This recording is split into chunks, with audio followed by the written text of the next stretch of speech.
The MIT Energy Initiative presents Shrinky Dinks, Nail Polish, and Smelly Bacteria. High school students spend their summer building a low-cost fuel cell. Written by Deborah Halber. In a lab on the 4th floor of MIT's Building 56, a group of Massachusetts high school students gathered around a device that measures conductivity. Vincent Nguyen, 15, from Saugus, thought of the times the material in their sample electrode flaked off the moment they took it out of the oven, or how the electrode would fold weirdly onto itself. The big fails were kind of funny, but discouraging. The students had worked for a month experimenting with different materials, and 17-year-old Brianna Tong of Malden wondered if they'd finally gotten it right. Would their electrode work well enough to power a microbial fuel cell? The students secured their electrode with alligator clips. Someone hit start, and the teens watched anxiously as the device searched for even the faintest electrical current. Capturing electrons from bacteria. In July 2022, Tong, Nguyen, and 6 other students from Malden Catholic High School commuted between the lab of MIT chemical engineer Ariel L. First and their school's chemistry lab. Their goal was to fashion electrodes for low-cost microbial fuel cells, miniature bioreactors that generate small amounts of electricity by capturing electrons transferred from living microbes. These devices can double as electrochemical sensors. First, the Paul M. Cook Career Development Professor of Chemical Engineering uses a mix of electrochemistry, microbial engineering, and materials science to address challenges in human health and clean energy. The goal of all of our projects is to increase sustainability, clean energy, and health equity globally, she says. Electrochemical sensors are powerful, sensitive detection and measurement tools. Typically, their electrodes need to be built in precisely engineered environments. Thinking about ways of making devices without needing a clean room is important for coming up with inexpensive devices that can be deployed in low-resource settings under non-ideal conditions, First says. For 17-year-old Angelina Ng of Everett, the project illuminated the significance of coming together to problem-solve for a healthier and more sustainable Earth, she says. It made me realize that we hold the answers to fix our dying planet.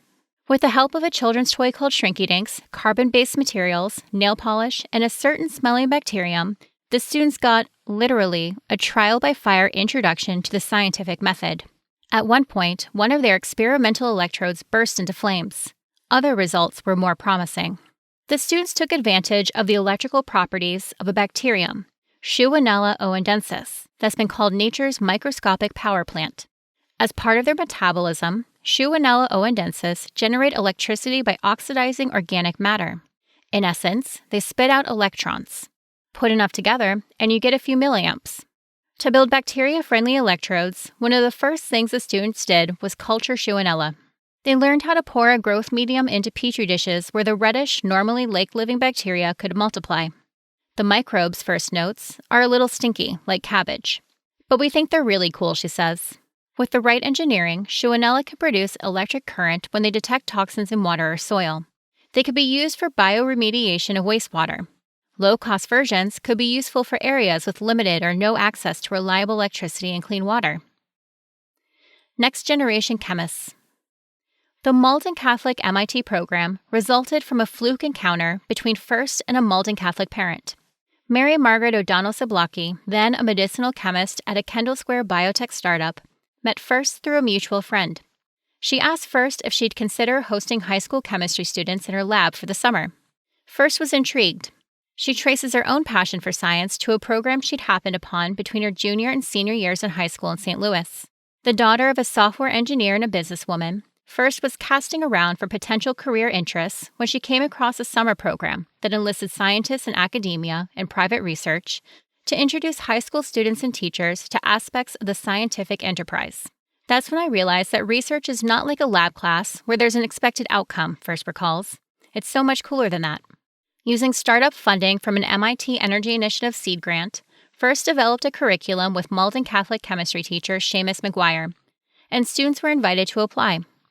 In addition to Tong, Ng, and Nguyen, participants included Shenziang Liu, 18, from China, Christian Agata, 14, of Wakefield, Kenneth Ramirez, 17, of Everett, Isaac Toscano, 17, of Medford, and Mary Catherine Zablocki, 15, of Revere and Wakefield. O'Donnell Zablocki was surprised and pleased when her daughter applied to the program and was accepted. First notes that women are still underrepresented in chemical engineering. She was particularly excited to mentor young women through the program. A conductive ink. The students were charged with identifying materials that had high conductivity, low resistance, were a bit soluble, and, with the help of a compatible glue, were able to stick to a substrate. First showed the Malden Catholic crew Shrinky Dinks, a common polymer popularized in the 1970s as a craft material that, when heated in a toaster oven, shrinks to a third of its size and becomes thicker and more rigid. Electrodes based on Shrinky Dinks would cost pennies, making it an ideal, inexpensive material for microbial fuel cells that could monitor, for instance, soil health in low and middle income countries. Right now, monitoring soil health is problematic, First says. You have to collect a sample and bring it back to the lab to analyze an expensive equipment. But if we have these little devices that cost a couple of bucks each, we can monitor soil health remotely. After a crash course in conductive carbon-based inks and solvent glues, the students went off to Malden Catholic to figure out what materials they wanted to try. Tong rattled them off: carbon nanotubes, carbon nanofibers, graphite powder, activated carbon. Potential solvents to help glue the carbon to the Shrinky Dinks included nail polish, corn syrup, and embossing ink, to name a few. They tested and retested. When they hit a dead end, they revised their hypotheses. They tried using a 3D printed stencil to dub the ink glue mixture onto the Shrinky Dinks. They hand-painted them. They tried printing stickers. They worked with little squeegees. They tried scooping and dragging the material. Some of their electromaterials either flaked off or wouldn't stick in the heating process. Embossing ink never dried after baking the Shrinky Dink, Agata recalls. In fact, it's probably still liquid, and corn syrup had a tendency to boil. Seeing activated carbon ignite or corn syrup boiling in the convection oven was quite the spectacle. After the electrode was out of the oven and cooled down, we would check the conductivity, says Tong, who plans to pursue a career in science. If we saw there was a high conductivity, we got excited and thought those materials worked. The moment of truth came in First's MIT lab, where the students had access to more sophisticated testing equipment. Would their electrodes conduct electricity? Many of them didn't. Tong says, "At first we were sad, but then Dr. First told us that this is what science is, testing repeatedly and sometimes not getting the results we wanted." Lou agrees. If we just copy the data left by other scholars and don't collect and figure it out by ourselves, then it is difficult to be a qualified researcher, he says. Some of the students plan to continue the project one afternoon a week at MIT and as an independent study at Malden Catholic. The long-term goal is to create a field-based soil sensor that employs a bacterium like Shewinella. By chance, the students' very first electrode, made of graphite powder ink and nail polish glue, generated the most current.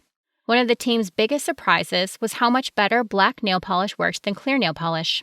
It turns out black nail polish contains iron-based pigment, a conductor. The unexpected win took some of the sting out of the failures. They learned a very hard lesson. Your results might be awesome, and things are exciting, but then nothing else might work. And that's totally fine, First says.